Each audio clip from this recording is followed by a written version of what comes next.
さあ、今回もプロ野球選手解説、始めていくよ。95回目の今回は、現在カープの監督を務めている選手の解説になるよ。その選手とは、広島に18年在籍していた、笹岡慎二選手だよ。それじゃあ早速、解説始めていくよ。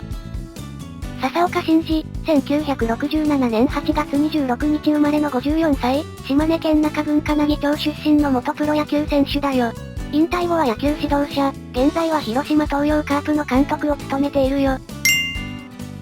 笹岡は小学校3年で野球を始め、中学校では内野手だったそうだよ。島根県立浜田商業高校2年時に投手に転向し、県内屈指の投手として注目を集めたが、夏春の選抜への出場は果たせなかったよ。卒業後は、NTT 中国野球部に入部。アマチュア時代からすでに、そのスライダーの切れ味は、プロでも通用すると言われていたそうだよ。1989年の都市対抗野球大会には、三菱重工広島の補強選手として出場し、初戦で与田と投げ合い、関東勝利してベスト8。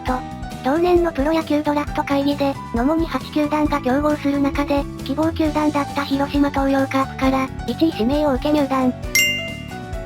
1年目の1990年4月12日の初登板初先発を初勝利で飾り、13勝11敗で2桁勝利、2桁セーブを挙げ、当時の日本プロ野球新記録となる、17試合連続セーブポイントも記録するなど、投手陣の主軸として活躍。また8月14日の中日戦では、サヨナラ本塁打を放っているよ。新人王には、史上初の新人で、最優秀救援投手に輝いた与田が選出されたが、笹岡にはセリーグ会長特別賞が贈られているよ。2年目の1991年は先発に専念し、シーズンを通して17勝9敗、防御率 2.44 を上げ、最多勝利、最優秀防御率の2冠に輝き、チームのリーグ優勝に大きく貢献するとともに、シーズン MVP、沢村賞、ベストナインを獲得。この年、4月25日の阪神戦の3回から、5月11日の中日戦の7回まで、4試合にかけて、30イニング連続無失点の、球団新記録を達成。また、10月23日の、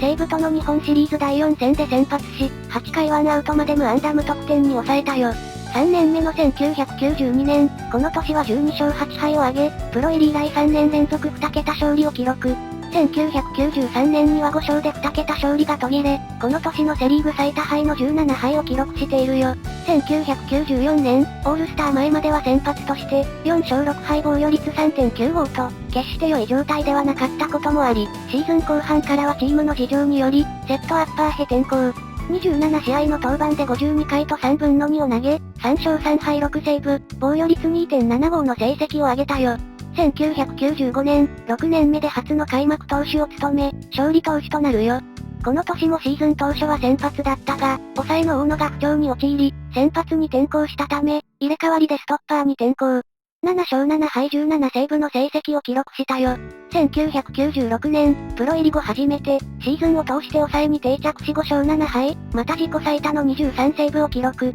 また同年はリリーフとして、2年連続で開幕戦の勝利投手となるよ。そして6月26日から6月30日にかけて、5日連続でセーブの新記録を達成。7月23日のオールスター第3戦の9回に登板、堀、国母、ブリトー、3者連続見逃し三振に仕留めて、優秀選手賞を受賞。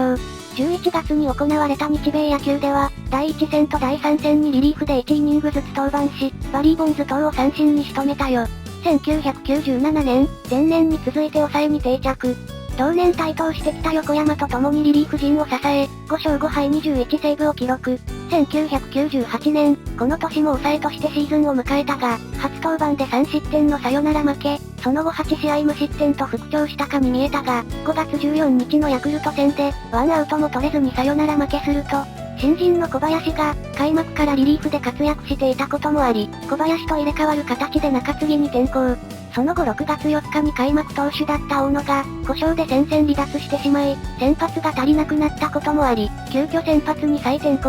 7月5日の阪神戦で、新庄から通算1000奪三振を達成。しかし先発でも、16試合で3勝8敗で結果が出なかったよ。1999年、この年は1991年の17勝に次ぐ15勝を挙げ、リーグトップの13完投、5完封を挙げるよ。そして5月8日の中日戦では、ノーヒットノーランを達成。2000年、2度目の開幕投手を務め勝利投手となるよ。10勝6敗で、前年に続いて先発として2桁勝利を記録。2001年、自身3度目の開幕投手となるが、オールスター直前に、抑えのシュールストロムが故障離脱してしまい、オールスター明けの後半戦から抑えに再転向。シーズン終盤まで抑えを務めていたが、9月27日の巨人戦に救援失敗すると、抑えも小山田に入れ替わり、7勝10敗7セーブを記録したよ。2002年、この年は年間通して先発ローテーションを守り8勝9敗、そして9月4日の阪神戦で、片岡から通算1500奪三振を達成。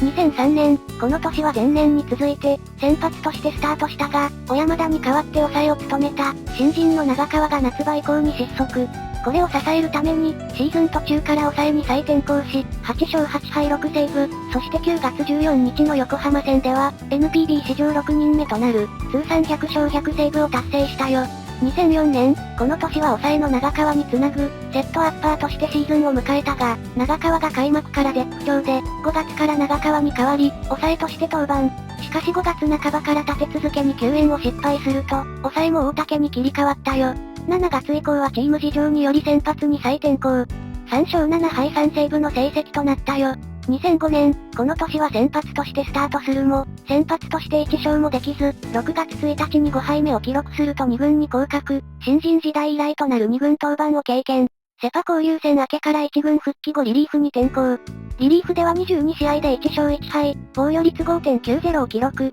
しかしチーム最年長なおかつ、チームが中盤以降下位に低迷してしまったことで、若手主体に切り替わって、登板自体が限られてしまったよ。2006年、この年は先発投手に再転向し、当初は黒田、大竹、ダグラスの脇役的な扱いだったが、最終的には、チームで唯一シーズン通じて、ローテーションを守って投げ切り、規定投球回数に到達するとともに、8勝を挙げたよ。5月4日のヤクルト戦にて、先発通算100勝目を挙げ、先発100勝かつ100セーブという記録は、江夏以来史上2人目。39歳での規定回数到達は、大野に次ぐ球団史上2位の高齢記録だったよ。2007年9月19日に現役引退を表明。10月6日の横浜最終戦が、笹岡の引退試合として行われたよ。10対0と広島が大量リードして、迎えた9回表、2アウトランナーなしで村田を迎えた場面。高めのボール球を村田は強振し、笹岡は本塁打を浴びたよ。当時は、投手の引退試合では、対戦する打者は、空振り三振で送り出すことが、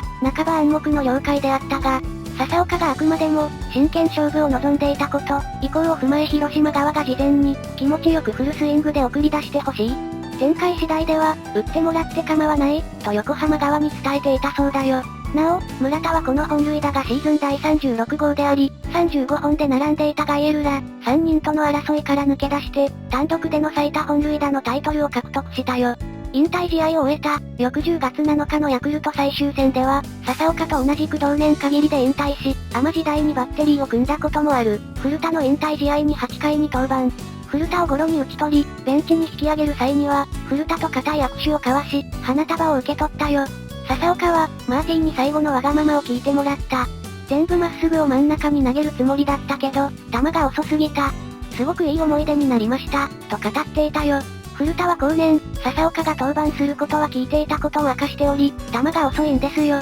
プロの球じゃないんです。もうトロトロトロって、もっとピュッと来てくれんかなと。これ引っ掛けるわ、と思ったらショートゴロだったと、語っているよ。笹岡は引退後の2008年から7年間中国放送の野球解説者として活動。また、2012年までは TBS テレビ、TBS ラジオの解説者も兼任。また解説者と並行して、スポーツ日本の野球評論家も務めていたよ。そして2014年10月28日、広島の2軍投手コーチ就任が発表され、背番号は88となったよ。2019年からは、1軍投手コーチに就任したよ。2019年10月7日、2020年シーズンより、第19代広島東洋カープ監督として、チームの指揮を執ることが発表されたよ。この同球団で投手出身の監督就任は、長谷川以来53年ぶりだったよ。さあ、今回はこの辺にしておこうか。編集してみての感想は、現役時代の笹岡選手はとにかくフル回転だったんだと思ったね。笹岡選手自身の不調や、当時のチーム事情、いろいろあった上での100勝100セーブだったんだろうね。それに、自身の引退試合であったとしても、相手に本気で来てほしい。それに関しては最後まで野球人なんだと思ったね。ただ、その後就任した監督では、優しすぎる性格が選手起用を偏らせ、うまく選手を起用できない事態に陥っている。選手時代の苦労がどう影響しているのかはわからないけど、一チームのファンとしては、だいぶ違和感を感じているよ。とまあ、今回はここまで。それでは、ご視聴、ありがとうございました。